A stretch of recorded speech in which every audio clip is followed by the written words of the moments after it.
The Leftover Culture review is 2 years old. The critics said we couldn't do it. We'd be dying a cold, hard, lonely death in the world of reviewing video games. But here we are. We've proved it to everyone.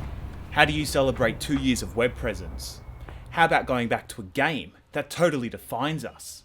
Like a lot of kids, I cut my teeth on the Atari 2600, a console primarily built to play Pong and combat. We've always been a massive fan of beat-em-ups, and the Atari 2600 had one standout beat-em-up title. So I'm not going to delve into the hardware side of things on the Atari 2600, but a two-player beat-em-up with weapons, it's pretty ambitious. I can't say Double Dragon has lived up to what I remember, but it's certainly not all bad.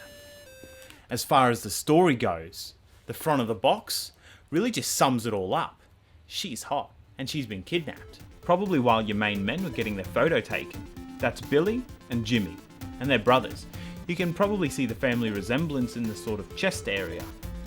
So on the Atari, you don't really get any story in-game.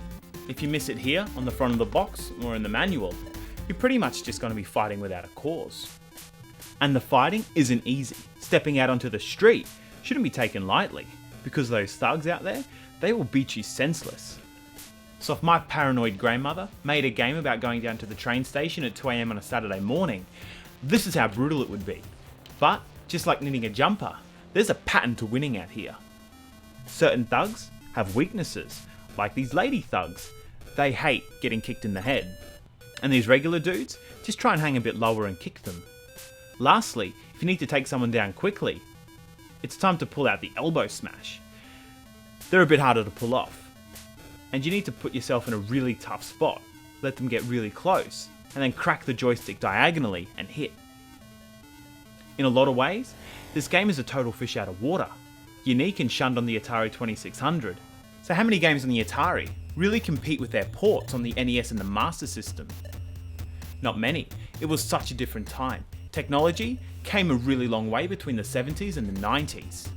All the while, the Atari 2600 was still chugging out commercial releases. Double Dragon on the Atari 2600 feels like a pretty different beast compared with any other Double Dragon game. It takes what makes games on the Atari so much fun, the timing, the patterns, the repetition, I suppose, but with zero awkward platforming, and if you screw up a move, you'll feel it. It's so easy to lose a whole life just because you missed a punch.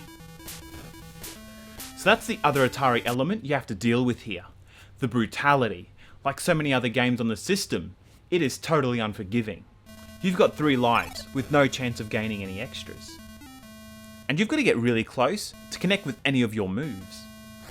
This game does refresh your life every stage, but outside the weapons that the thugs attack you with, there's no other power-ups, no other help at all. This is strictly beat 'em up.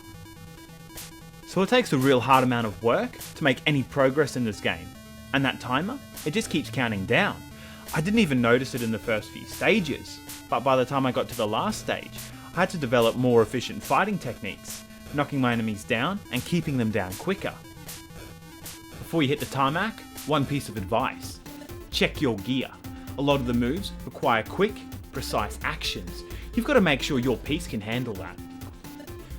So it's hard and it's repetitive, but in its credit, it's actually really short.